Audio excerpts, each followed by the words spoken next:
a Muslim. And this is very unfortunate. Even if this guy uttered the word Allahu Akbar or God is great, well, right before the shooting. Yeah, so what? What does that tell you? It tells me that this is an isolated incident by a disturbed individual.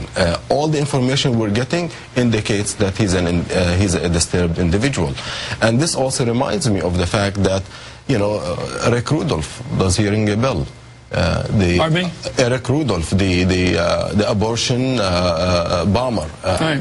He did that in the name of Christianity. Never Christianity or Christians became the subject of the press. So even if these people claim religious affiliation or religious claim, I don't think we should play into their hands.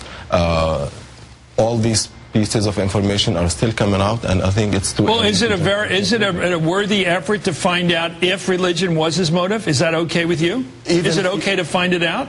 We have to find out how he thinks and what he did. But I will never come to the conclusion that religion is the motive. Religion is the reason for that. I am a Muslim. I am proud of my. No one's saying that. Well, an idiot would say that a Muslim is a terrorist. Well, there are people. Well, that would be an idiotic position because there's a billion Islamic people in the world. Okay, yeah, and that's an idiotic statement. I'm glad. Of course, you know, you're one of the Don't be patronizing to me.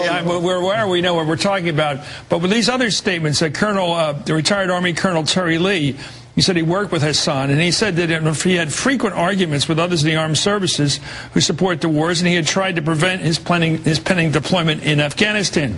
He also, according to this, said Muslims should stand up and fight against the aggressor. And he was hoping very much that President Obama would have a different policy over there. By the way, a lot of people were hoping that Barack Obama would have a different policy about these wars. And also that very statement that was relayed that this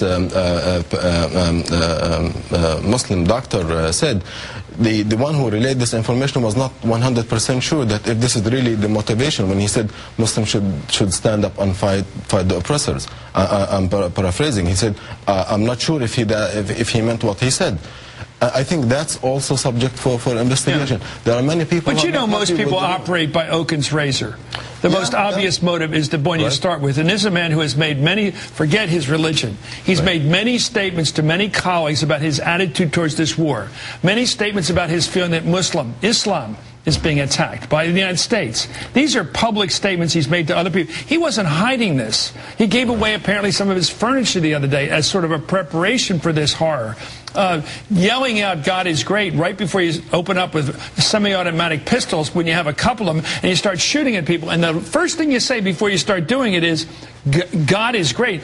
A reasonable person would say there's a connection between what you said in terms of your religious belief and this incredible horror you're undertaking. Isn't that a reasonable connection to draw? Even if he was Christian and he said Jesus is Lord. And he began firing? Would a main Christian leader be brought to this program? No. We want, look, you were invited here because of the concern I know our producers have that people will draw assumptions like the idiot one I just described to you a moment ago, which is all Islamic people are terrorists.